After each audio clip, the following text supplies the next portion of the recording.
करायचं आज क्रांती दिवस आणि पुणे जिल्हा हा क्रांतीवीरांचे जन्मस्थान आणि जुन्नर तालुका हा छत्रपती शिवाजी महाराजांचं शूरवीरांचं जन्मस्थान. आता इथून पहिल्या सर्व वक्त्यांनी सांगितलं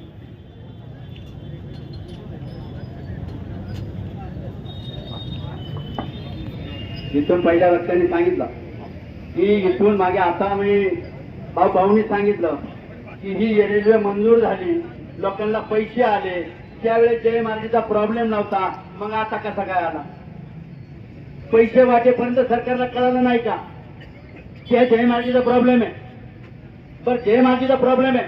आपले खासदार सन्मान्य कोल्हे साहेबांनी संसदेमध्ये विषय मांडलाय, अनेक देशांची उदाहरणं दिली आहेत की जयमार्गीमुळे रेल्वे लाईनला कुठलाही प्रॉब्लेम क्रिएट होत नाही.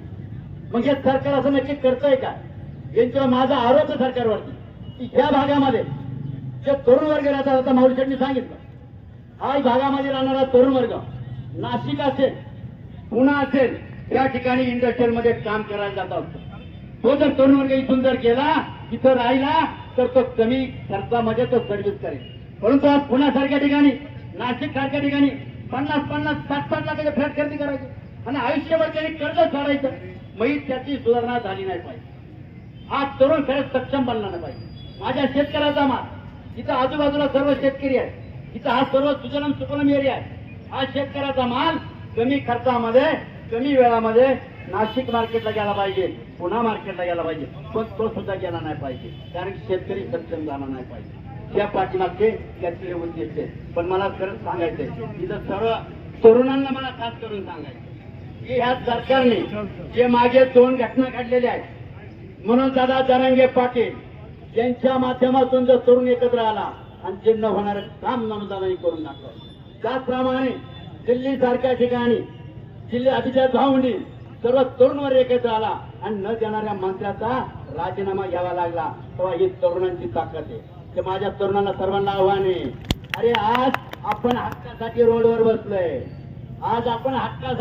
बसलोय, परंतु आपल्याला उद्या पोट भरण्यासाठी रोडवरची टोकरी घेऊन यायची पाळी येईल. तेव्हा आपल्याला जाग झालं पाहिजे आणि सर्व तरुणांनी रोडवरती उतरलं पाहिजे. मी सांगतो सर्वांना की आपण कुठली आंदोलन करताना हे संविधानाचा आदर करून आंदोलन करायचं. संविधानाच्या आदरणा आणि आंदोलन जर केली तर नक्कीच सक्सेस झाल्याशिवाय राहत नाही. मला माहित की हा आपला देश 60-70% तरुणांचा देश आहे आणि हा साथ सरकारला नकोय, कारण तरुणामध्ये एवढी ताकद आहे. तसं तुम्हाला खुर्ची बसवता येतं ना, तसं तुम्हाला खुर्चीवरून खाली उतरायची ताकद सुद्धा या माझ्या तरुणांमध्ये ते आपल्याला ऍक्सेप्ट करावं लागेल.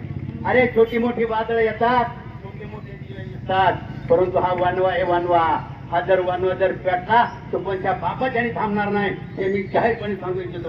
आणि हा वनवा पेटल्याशिवाय राहणार नाही, हे मी सांगू शकतो.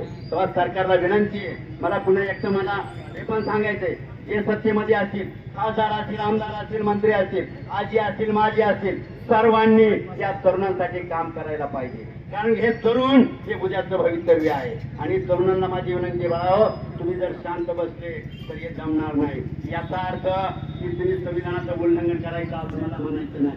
कायद्याच्या कचाट्यात बसून आपल्याला ही पुणे नाशिक रेल्वे मोठ्या भावात झाली पाहिजे.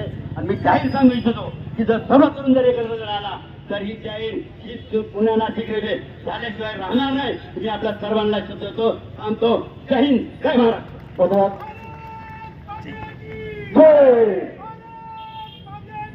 जय या ठिकाणी अनेकांना भावना व्यक्त करायच्या होत्या. त्याच्यामध्ये रोटरी असेल, लायन्स असेल, त्याचप्रमाणे शेतकरी संघ असेल, मेडिकल असोसिएशन असेल, डॉक्टर असोसिएशन असेल, त्याचप्रमाणे आमचे माजी सैनिक जे आहेत ते देखील या ठिकाणी आपल्या भावना व्यक्त करत होते. परंतु मान्यवरांची मान्यवर खूप असल्यामुळे यानंतर सन्माननीय